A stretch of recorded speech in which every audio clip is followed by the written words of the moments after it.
क्या आपका भी बच्चा फोन छीनने पर रोने लगता है?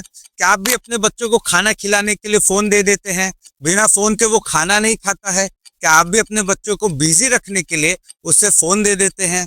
तो अभी रुक जाइए, क्योंकि आप खुद अपने बच्चों के सेहत और भविष्य के साथ खेल रहे हैं। मोबाइल जिंदगी खराब करते हो, ये देखो क्या हाल है बच्चे का मोबाइल से, कितना खतरनाक हाल है। आप इधर देखो, ये देखो, ये पता नहीं अब कौन सी दुनिया में पहुंच गया। और ये सब चीजें हमें पता है, हम जानबूझ के बच्चों की जिंदगी खत्म कर रहे हैं, कर नहीं कर रहे।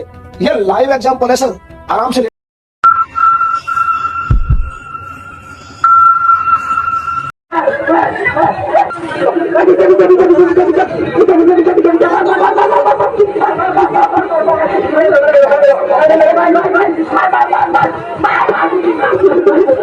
इमेजिन कीजिए 1990 का समय।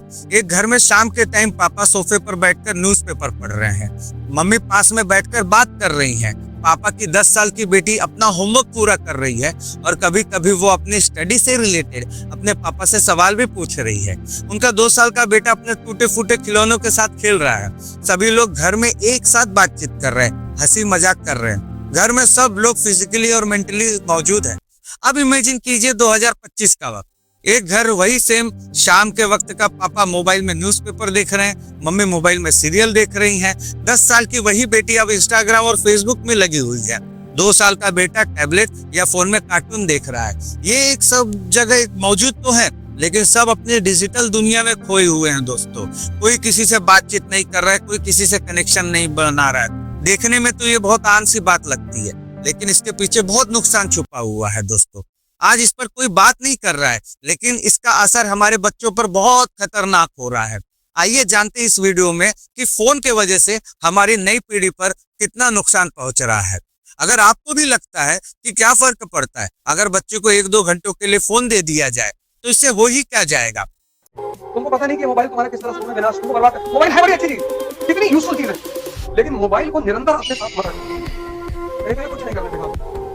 इसकी बड़ी खतरनाक आदत है, वो आपको अभी एहसास नहीं होगा। या आपकी जो कंसंट्रेशन की क्षमता है उसको मार देगा। फिर कुछ भी करोगे, कुछ भी करोगे, कंसंट्रेशन एक बार खत्म हुआ। चलिए एक कहानी सुनाता हूँ, ध्यान से सुनिएगा, क्योंकि ये कहानी आपकी ही है। मुंबई में शुक्ला जी का एक परिवार रहता है। उनका एक प्यारा सा बेटा है जिसका नाम रोहन है। रोहन जब 6 महीने का रहता है और रोहन जब भी रोता है तो उसकी मम्मी उसे फोन में कार्टून दिखाकर उसे चुप करा देती थी। अब रोहन धीरे धीरे 2 साल का हो चुका है। अब रोहन खाना नहीं खाता है बिना कार्टून देखे, तो उसे मम्मी फोन में कार्टून दिखाकर खाना खिलाने लग जाती है। अब रोहन 10 साल का हो गया है दोस्तों। अब वो मम्मी या पापा का फोन लेके घंटों घंटों गेम्स खेलने में लग गया है। शुरुआत में शुक्ला जी को ये बहुत अच्छा लगा कि उनका बेटा घर पर ही है, घर के अंदर ही रहता है, वो बाहर नहीं जाता खेलने, क्योंकि शुक्ला जी को डर है कहीं उनका बेटा बाहर गया और गलत बच्चों के संगत में पड़ गया तो उनका बच्चा भी कहीं गलत संगत में पड़ के खराब ना हो जाए, बिगड़ ना जाए। धीरे धीरे फोन को ज्यादा चलाने की वजह से रोहन को सिर में दर्द होने लगता है। शुक्ला जी डॉक्टर के पास रोहन को लेके जाते हैं, तो डॉक्टर रोहन को चश्मा लगाने के लिए कहता है। हालांकि शुक्ला जी को ये बात बहुत नॉर्मल लगती है, क्योंकि शुक्ला जी को खुद आंखों पर चश्मा था। उन्हें लगता है ये शायद जेनेटिक होगा, लेकिन वो जेनेटिक नहीं था। अब रोहन दोस्तों मोबाइल का आदी हो चुका है, उसे लत पड़ चुकी है। रोहन से जब भी उसकी मम्मी या पापा मोबाइल ले लेते थे वो रोने लग जाता था, वो गुस्सा होने लग जाता था। अब ये केस सिर्फ एक रोहन का नहीं है, ऐसे हजारों वीडियो आपको इंटरनेट पे मिल जाएंगे जहां मोबाइल छीनने पर बच्चे रोने लगते हैं, बच्चे गुस्सा होने लगते हैं, बच्चे सामान तोड़ने फोड़ने लग जाते हैं। जब रोहन ज्यादा वक्त मोबाइल पे बिताने लगा तब उसकी फिजिकल एक्टिविटी बहुत कम हो गई। रोहन के अब कोई दोस्त नहीं है दोस्तों। अब वो अपने दोस्तों से मिलना जुलना बंद कर चुका है। वो बाहर भी ज्यादा नहीं निकलता, सिर्फ मोबाइल में बिजी रहता है। हाँ, उसके दोस्त तो हैं, सिर्फ और सिर्फ मोबाइल पे। उसके दोस्त है फेसबुक पे, उसके दोस्त है इंस्टाग्राम पे, उसके दोस्त है पबजी पे, उसके दोस्त है फ्री फायर पे। अब रोहन क्योंकि बाहर अकेले जाता ही नहीं है, खेलने के लिए जाता ही नहीं है, तो उसकी हड्डियां कमजोर होने लग गई। घर में रहने की वजह से अब उसका पेट भी निकल गया है, वजन बढ़ गया है। अब रोहन असली में आलसी हो गया है। दोस्तों, जब मोबाइल की ब्लू लाइट ज्यादा देर तक आंखों पर पड़ती रहती है तब इंसोम्निया बढ़ जाता है, जिससे बच्चों को नींद भी आने में परेशानी हो जाने लगती है। मतलब नींद जल्दी नहीं आती है। फिनलैंड में एक स्टडी होती है, उसमें 3 से 6 साल के बच्चों के ऊपर एक एक्सपेरिमेंट किया जाता है दोस्तों, जिसमें पाया जाता है कि अगर बच्चा 1 घंटा मोबाइल चलाए तो उससे उसकी 10 मिनट नींद कम हो जाती है। जरा आप सोचिए, आप अपने बच्चों को मोबाइल देते हैं, वो कितने कितने घंटों मोबाइल पर रहते हैं। अब रोहन पे वापस आते हैं। रोहन की नींद अब कम हो गई है, जिससे उसकी पढ़ाई पर ध्यान नहीं लगता। अब उसे कुछ भी पढ़ा है याद नहीं रहता। नींद कम होने की वजह से रोहन अब चिड़चिड़ा हो गया है। अब उसे गुस्सा भी जल्दी आने लग गया है।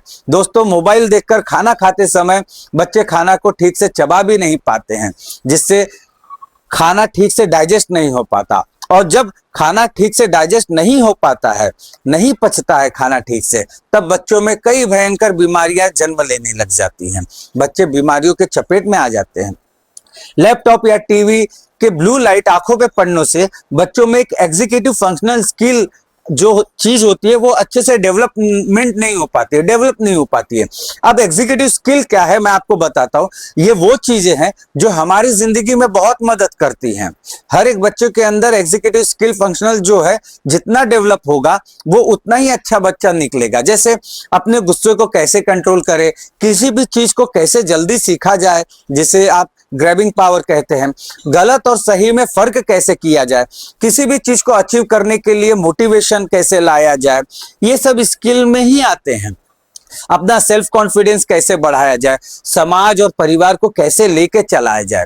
बच्चे अब मोबाइल में इतना बिजी हो जाते हैं दोस्तों, क्योंकि आसपास क्या हो रहा है उन्हें कुछ भी नहीं पता चलता है।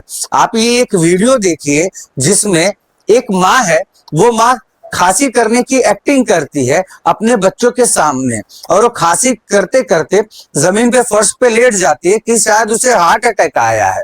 अगर कोई भी बच्चा अपनी माँ को ये हालत में देखेगा तो वो जरूर परेशान होकर अपनी माँ को बचाने के लिए कुछ ना तो कुछ करेगा। लेकिन यहाँ 3 में से सिर्फ एक बच्चा उठता है और अपनी मम्मी के लिए पानी लेकर आता है। आप जरा सोचिए कि तीनों में से तीनों बच्चे कैसे हिप्नोटाइज होकर टीवी के सामने बैठे हुए हैं।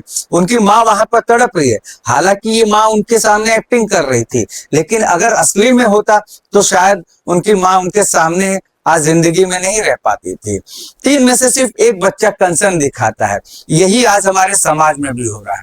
हमारे बच्चों के आसपास क्या हो रहा है, न पॉलिटिक्स को लेके समझ है, न खेल कूद को लेके समझ है, न शारीरिक व्यायाम के बारे में कुछ समझ है। क्या हो रहा है उन्हें कुछ नहीं पता है। उन्हें सिर्फ पता है डिजिटल दुनिया के बारे में। फ्री फायर पे कब अपने दोस्तों के साथ आना है, पबजी पे कब अपने दोस्तों के साथ खेलना है, इंस्टाग्राम पे स्टोरी कब चेक करनी है, क्या फोटो लगाना है, फिल्टर कैसे करना है, कार्टून कैसे देखना है। अब वापस आते हैं रोहन की कहानी पर। अब रोहन बड़ा हो गया है, जैसे तैसे उसे नौकरी भी मिल गई है। अब रोहन की शादी हो जाती है, क्योंकि रोहन को बचपन से ही मोबाइल एडिक्शन हो गया है। शादी होने के बाद भी वो अपनी वाइफ और बच्चों को टाइम देने के बजाय मोबाइल में लगा रहता है।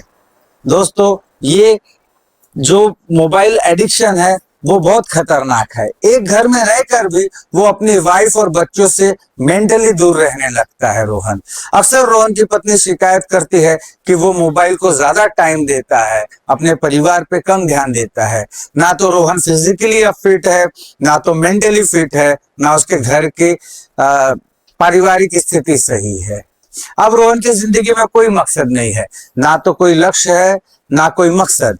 जब भी रोहन खुश होता है मोबाइल उठा लेता है, जब भी रोहन दुखी रहता है मोबाइल उठा लेता है, काम का अगर प्रेशर रहता है तो मोबाइल उठा लेता है, जब भी कोई काम करना होता है रोहन को तो भी मोबाइल उठा लेता है।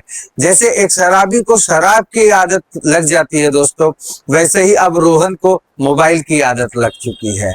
ये ऐसे रोहन एक नहीं है, ऐसे रोहन बहुत सारे आपके आसपास भी मिल जाएंगे दोस्तों।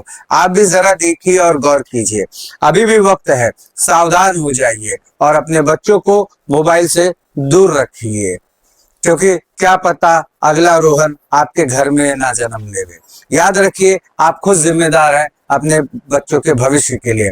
वीडियो पसंद आया हो तो लाइक करें, चैनल को सब्सक्राइब करें। जय हिंद, नमस्कार।